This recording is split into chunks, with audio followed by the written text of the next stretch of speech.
To properly explain Saturn entering into Pisces, I have to explain cardinal, fixed, and mutable signs. Cardinal signs are Capricorn, Aries, Cancer, and Libra.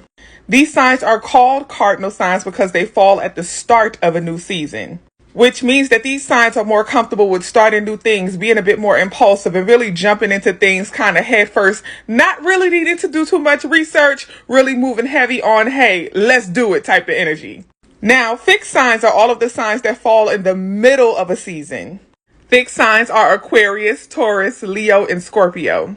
Fixed signs seem to be a bit more steadfast, more sturdy. They don't really like change. They are very much like dead centered in their space. They are very fixed beings.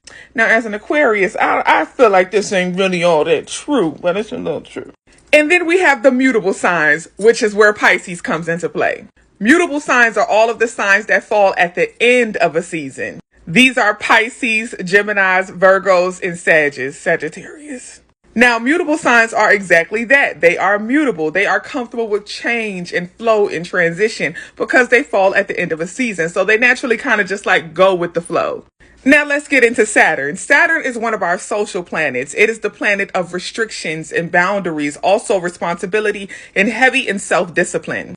Now Saturn stays in a sign for about 3 years, and it has currently been in Aquarius for 3 years. Because Saturn deals a lot in boundaries and restrictions and limitations, it can feel like a very heavy planet, especially in regards to responsibilities.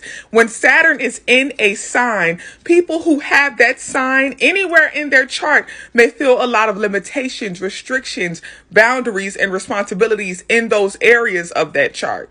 For example, Saturn has been in Aquarius. If your Venus is in Aquarius, Venus is the planet of love. Your love life may have been feeling a little restricted, a little limited. Also, you may have been feeling a lot of responsibility when it comes to community, upholding community. You see what I'm saying? So to know how Saturn being in a sign plays into your chart, you need to know what sign Saturn is in, and you need to know where that sign is placed in your chart. Then you'll be able to understand how limitations, responsibility, and boundaries may affect that area of your chart. Saturn being in Aquarius means that responsibilities, limitations, boundaries have been feeling very strict, very strong, very heavy, very fixed, wherever Aquarius falls in your chart. Now, Saturn moving into the mutable sign of Pisces means that limitations, boundaries, restrictions, discipline in certain areas wherever Pisces fall in our chart will start feeling a little bit more easy, more flowy. It won't feel as heavy, meaning you'll just start going with the flow more wherever Pisces falls in your chart. A little freedom.